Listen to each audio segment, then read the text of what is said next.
하나님의 평안이 여러분의 삶에 가득하기를 기도합니다. 오늘 우리가 함께 나눌 이야기가 여러분의 마음에 깊은 울림과 은혜를 선사하기를 소망합니다. 만약 오늘의 메시지가 당신에게 축복이 되었다면 이 귀한 선물을 주변 사람들과도 함께 나누어 주십시오. 좋아요와 구독으로 저희 채널을 응원해 주시는 것은 하나님의 귀한 말씀을 더 널리 퍼뜨리는 거룩한 동역이 됩니다. 여러분의 작은 손길이 더 많은 영혼에게 희망의 빛을 전하는 통로가 될 것입니다. 자, 오늘 이야기를 시작하기 전에 여러분께 질문을 하나 드리고 싶습니다. 혹시 이 자리에 스스로를 인플루언서라고 생각하는 분이 계신가요? 아마 많은 분들이 선뜻 손을 들기 어려우실 겁니다. 오늘날 인플루언서라는 단어는 특별한 사람들에게만 해당되는 말처럼 들리기 때문이죠. 저는 오늘 여러분과 함께 리더십에 대해 그리고 우리 각자가 가진 영향력에 대해 이야기 나누고 싶습니다. 어떤 분들은 이렇게 생각하실지도 모릅니다. 저는 리더가 아닌데요. 저에겐 아무런 직함도 없는 거려. 하지만 우리가 기억해야 할 것이 있습니다. 리더십이란 무엇일까요? 리더십의 본질은 바로 영향력입니다. 그리고 좋은 소식은 우리 모두에게는 영향력이 있다는 사실입니다. 저는 진심으로 믿습니다. 하나님께서는 여러분 한 사람 한 사람을 이 세상의 인플루언서로 부르셨습니다.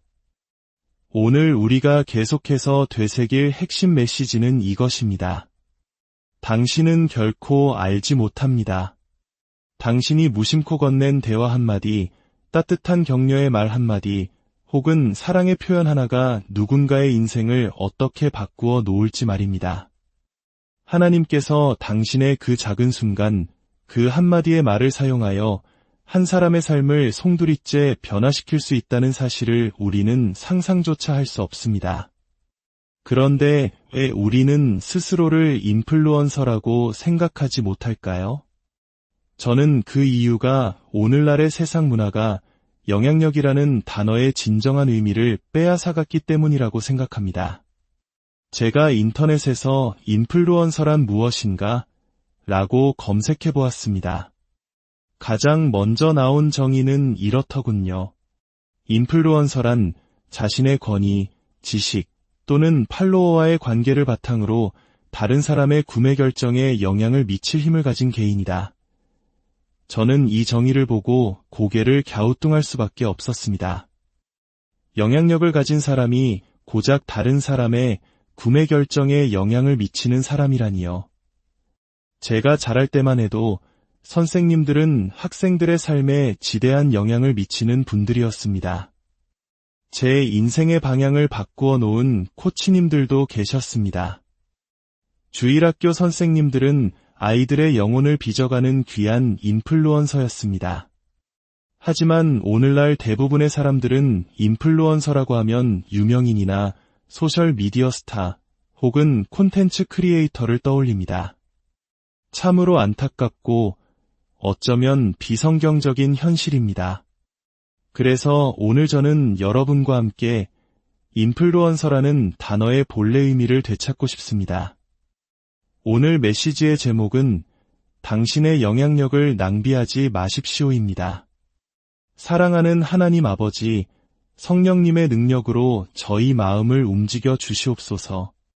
이 어두운 세상 속에서 예수 그리스도의 밝은 빛을 비추는 당신의 부르심에 응답하게 하소서. 사람들을 하나님의 선한 길로 이끌고 오직 아버지께 영광 돌리는 삶을 살도록 저희를 사용하여 주시옵소서. 예수님의 이름으로 기도합니다. 아멘.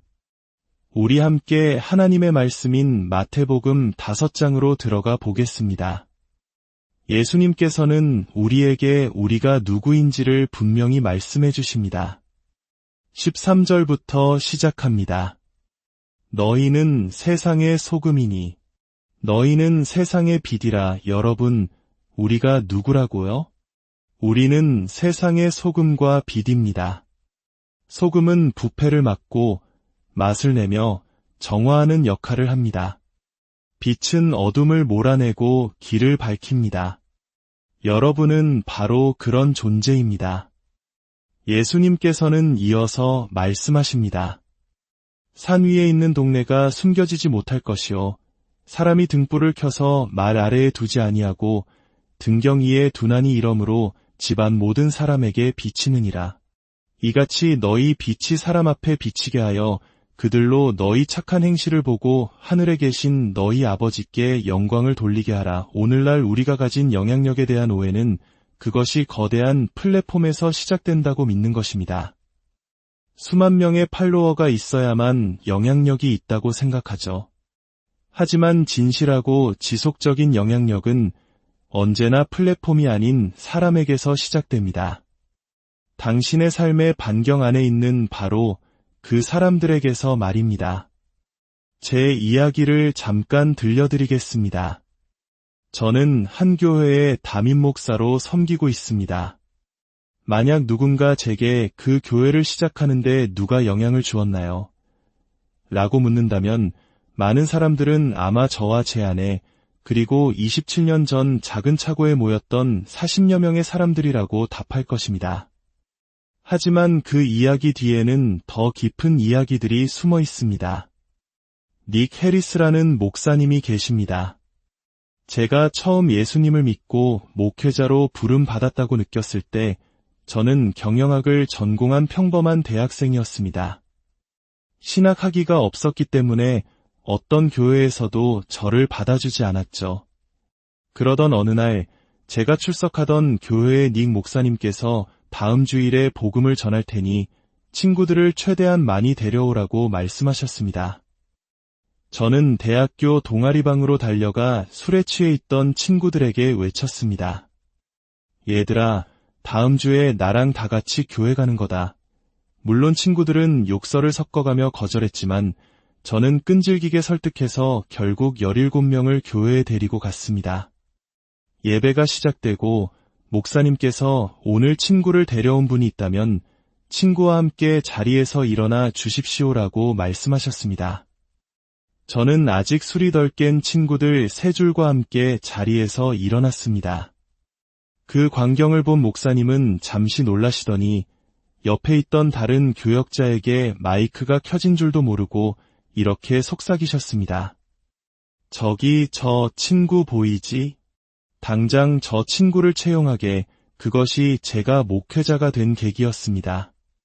저는 신학 공부도 하지 않아 자신이 없다고 말했지만 닉 목사님은 제게 이렇게 말해주셨습니다. 자네가 그렇게 많은 사람들을 교회로 이끌 수 있다면 하나님께서 자네를 통해 분명 특별한 일을 하실 걸세. 닉 목사님의 그 한마디가 제 인생을 바꾸었습니다. 하지만 이야기는 여기서 끝나지 않습니다. 그보다 더 거슬러 올라가면 마이크라는 이름의 한 남자가 있습니다. 제가 방황하던 시절 그는 대학교 캠퍼스에서 기도원 협회에 작은 신약 성경을 나누어 주고 있었습니다. 저는 무심코 그 성경책 한 권을 받아들고 읽기 시작했습니다. 마태복음, 마가복음, 누가복음을 읽으며 예수님께서 십자가에 못 박히시고 부활하신 이야기를 접했습니다.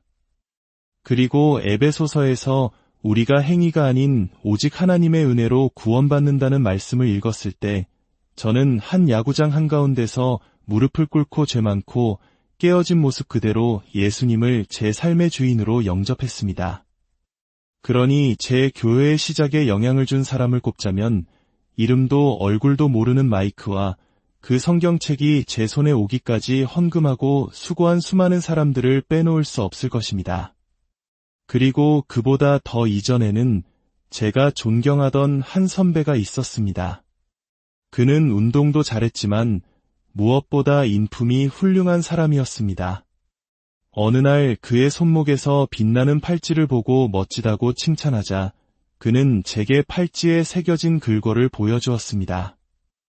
여호와는 나의 힘이여 나의 방패시라. 그리고는 이렇게 말했습니다. 왠지 이 팔찌를 너에게 주어야 할 것 같아. 그는 난생 처음 보는 제게 선뜻 자신의 팔찌를 벗어주었습니다. 그 순간 저는 생각했습니다. 저 사람 안에 있는 것이 무엇이든 나도 저것을 갖고 싶다. 그날 즉시 제 삶이 변하지는 않았습니다. 하지만 제 마음밭에 작은 영향력의 씨앗이 심겨졌습니다. 영향력은 언제나 즉각적으로 나타나는 것이 아닙니다. 그리고 항상 눈에 보이는 것도 아닙니다. 당신이 지금 당장 열매를 보지 못한다고 해서 당신이 심은 씨앗이 뿌리내리지 않은 것은 아닙니다. 신약 성경에서 제가 가장 좋아하는 영향력에 대한 이야기는 요한복음 4장에 나옵니다. 예수님께서는 당시 유대인들이 경멸하고 상종조차 하지 않던 사마리아 땅을 지나고 계셨습니다. 우물가에 앉아 계실 때 한 사마리아 여인이 물을 기르러 나왔습니다. 유대인 남자가 사마리아 여자에게 말을 거는 것은 상상조차 할 수 없는 일이었습니다. 더군다나 이 여인은 사연이 많은 사람이었습니다. 그녀는 남편이 5이나 있었고 지금 함께 사는 남자와도 정식으로 결혼한 사이가 아니었습니다. 사람들의 따가운 시선을 피해 가장 뜨거운 한낮에 일부러 물을 기르러 나올 만큼 그녀는 깊은 수치심과 외로움 속에 살아가고 있었습니다. 세상의 눈으로 보면 그녀는 부도덕하고 자격 없는 여인이었습니다. 하지만 예수님은 그녀에게서 기적을 보셨습니다. 주님은 그녀의 과거가 아닌 그녀 안에 있는 갈급한 영혼을 보셨습니다. 예수님은 그녀에게 먼저 다가가 말을 것이고 영원히 목마르지 않는 생수를 주겠다고 약속하십니다. 자신의 모든 과거와 상처를 꿰뚫어 보시는 예수님 앞에서 여인은 그분이 바로 자신들을 구원할 메시아임을 깨닫습니다. 그 순간 놀라운 일이 일어납니다. 성경은 이렇게 기록합니다. 여자가 물동이를 버려두고 동네로 들어가서 사람들에게 이르되 내가 행한 모든 일을 내게 말한 사람을 와서 보라. 이는 그리스도가 아니냐 하니 그녀는 자신의 가장 큰 수치심의 상징이었던 물동이를 버려두고 달려갔습니다. 그리고 자신의 부끄러운 과거를 아는 바로 그 사람들에게 가서 외쳤습니다. 그녀의 증거를 듣고 온 마을 사람들이 예수님께 나아왔고 많은 이들이 예수님을 믿게 되었습니다. 상처받고 소외되었던 이 여인의 이야기는 우리에게 중요한 진리를 가르쳐 줍니다. 예수님을 위해 누군가에게 영향을 주기 위해 우리의 삶이 완벽하게 정돈되어 있을 필요는 없다는 것입니다. 우리는 완벽하지 않아도 괜찮습니다. 신학 박사 학위가 없어도 괜찮습니다. 성경의 모든 책을 순서대로 외우지 못해도 괜찮습니다. 그저 사람들을 향한 진실한 마음과 사랑, 그리고 우리에게 생수를 주시는 그분이 누구신지 알기만 하면 됩니다. 제 딸 조이의 이야기입니다. 한 번은 기독교 콘서트에 갔는데 예배드리는 딸의 사진이 찍혔습니다. 며칠 후 한 청년으로부터 이메일을 한 통 받았습니다. 그는 그날 콘서트에서 조이 바로 옆에 서 있었다고 합니다. 그는 이렇게 썼습니다. 그녀의 예배에는 무언가 특별한 것이 있었습니다. 하나님을 향한 그녀의 진실한 모습에 저는 큰 감동을 받았습니다. 그날 밤 이후 저도 저렇게 하나님과 깊이 교제하고 싶다는 열망이 생겼습니다. 제 삶을 통해 하나님의 사랑이 다른 사람들에게도 보여지기를 바라게 되었습니다. 그저 한 사람이 진심으로 드리는 예배의 모습이 곁에 있는 다른 한 사람의 영혼을 움직인 것입니다. 그날 조이는 혼자 외롭게 서 있던 다른 소녀에게 다가가 함께 기도해 주었고 그 소녀에게 예수님의 복음을 전했습니다. 하나님께서 누구를 사용하셨습니까? 인스타그램 스타도 유명 유튜버도 아니었습니다. 하나님은 우리가 이름조차 알지 못하는 상처 입은 한 여인을 사용하셨습니다. 하나님은 진심으로 예배하는 한 소녀를 사용하셨습니다. 여러분의 영향력을 낭비하지 마십시오. 가장 작은 것들이 가장 큰 변화를 일으킬 수 있습니다. 제가 처음 신앙생활을 시작했을 때 11조에 대한 설교를 듣고는 그 의미를 오해해서 수입의 10분의 1을 기독교 서점에 가져다 바친 적이 있습니다. 그리고 그 돈으로 십자가 모양의 작은 핀을 여러 개 샀습니다. 어느 날 편의점에 갔는데 그곳에서 일하던 한 아주머니께서 제 핀을 보며 칭찬하셨습니다. 저는 과거에 저에게 팔찌를 주었던 선배를 떠올리며 그 핀을 그녀에게 선물했습니다. 그녀는 눈물을 글썽이며 말했습니다. 제 인생이 너무 엉망이라 저는 이런 거룩한 십자가를 달 자격이 없어요. 저는 그녀에게 말했습니다. 하나님은 바로 아주머니와 같은 사람을 사랑하십니다. 하나님께서 저를 오늘 이곳에 보내신 것은 바로 이 작은 십자가를 당신에게 전해주기 위함일 겁니다. 저는 그녀를 위해 기도했고 그녀는 한참을 울었습니다. 그리고 수년이 흘렀습니다. 제가 목사가 되어 교회 로비에 서 있는데 한 여성이 제게 다가와 말했습니다. 목사님, 저는 목사님이 이렇게 목회자가 될 줄 알았어요. 그녀는 바로 수년 전 편의점에서 만났던 십자가 소녀였습니다. 그 작은 선물 하나가 그녀의 인생의 방향을 바꾸는데 도움이 되었다고 말해주었습니다. 여러분이 바로 세상의 소금과 빛입니다. 여러분은 영적인 인플루언서입니다. 그것은 누군가를 교회에 초대하는 간단한 행동일 수 있습니다. 교회에 헌금을 드리고 아이들을 위해 봉사하고 아파하는 사람의 이야기를 들어주고 기도해주는 것일 수 있습니다. 누군가에게 위로의 성경 구절을 문자로 보내주거나 여러분이 받은 은혜를 소셜미디어에 나누는 것일 수 있습니다. 기억하십시오. 당신은 결코 알지 못합니다. 하나님께서 당신의 작은 대화 한마디, 격려 한마디, 사랑의 표현 하나를 사용하여 누군가의 인생을 어떻게 바꾸어 놓으실지 말입니다. 여러분 안에는 그리스도를 죽음에서 일으키신 바로 그 성령님이 거하십니다.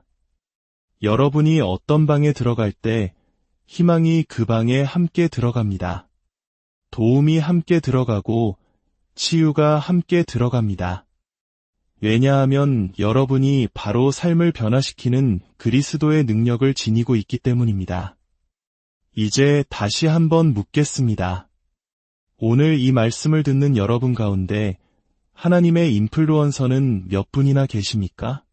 사랑의 하나님 아버지, 이 자리에 모인 당신의 자녀들에게 능력을 더하여 주시옵소서. 각자의 삶의 자리에서 세상의 빛이 되게 하소서. 우리 안에 신성한 리더십의 영적 은사를 일깨우사 하늘의 뜻이 이 땅에서도 이루어지게 하소서. 우리 각 사람이 예수님의 이름을 높이며 나아갈 때 주님의 교회가 세워지고 사람들의 삶이 변화되며 우리가 속한 공동체가 새로워지는 역사가 일어나게 하소서. 이 모든 영적인 인플루언서들이 세상으로 나아가 소금의 역할을 감당하고 빛을 비출 때 그들을 축복하여 주시옵소서. 우리 주 예수 그리스도의 이름으로 간절히